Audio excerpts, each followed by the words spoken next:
qoyduq. Artıq hissələrini götürürük. Çünki bunu kəsəndə orada gözəyəri kəsdik. Götürdük artıq hissəsini. Və burada da biraz artıq hissəmiz var. Bunu götürdük.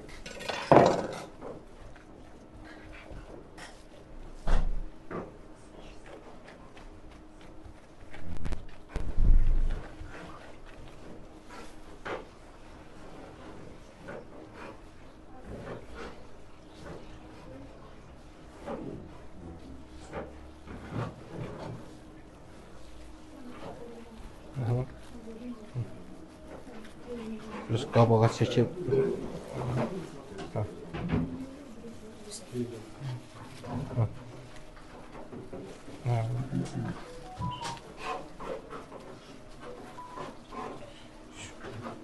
İp verin abi. Gördünüz uşaqlar, bu formada yığdıq. Açılmamaq üçün indi iplə bunu bağlayacağıq. Qeyçi verin zəhmət olmasın.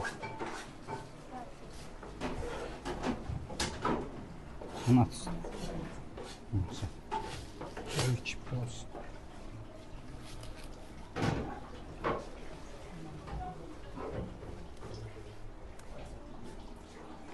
Mən deyirdim tək-tək düyün bıraq. Necə ürün istəyir? Sən tək-tək bıraq. Kəsəndə rahat olsun.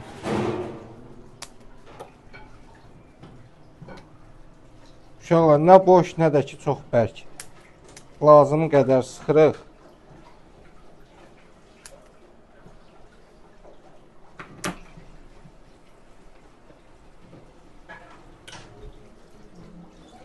Böyle həmişə deyirlər ki, kababı ətin eləyəndə Bəli. bir neçə saat bastırma deyilən bir şey var da. Bəli, bastırmada qalsın. Bastırmadan biraz izah verək. Olar, problem yoxdur. Bayaqla elə iş prosesi vaxtı uşaqlarla söhbət edəndə izah edirdi marinatlardan necə saxlanmalıdır və yaxud uşaq sual verir ki, mən donmuş ətdən lülə eləyə bilərəm, amma sulu çıxır. Və yaxud donmuş əti necə aça bilərəm? Donmuş əti biz götürüb isti suya qoymuruq, soyuq suya qoymuruq. Axar suda aça bilərsiniz. Axar suda. Amma ən yaxşı açmaq qaydası götürürük onu dondurucudan, qoyuruq pülsavoya. Yəni aşağı gözə qoyuruq ki, öz xodu ilə 24 saata açılsın. Marinatlarda da, kabablarda əsasən dana bastırmada marinata üstünlük verilir. Bir də ki, ara sıra görərsiniz tikə kababları tikə bastırma olanda ona marinata üstünlük verilir. Belə ən çox, belə deyək, dana bastırmadan başqa kababda elə də güclü marinat istifadə olunmur. Bəli. Ət yumuşalsın da kividən, meyvələrdən istifadə edirlər. Bəli, o belə deyək də, biraz qoca heyvanlarda əti yumşaldmaq üçün kividən zatdan istifadə olunur. Amma o da əti bir tərəfdən çürüdür. Çünki kivinin tərkibində asid var da, yəni limon olsun, kivi olsun, portağal olsun, bunların tərkibində asid var.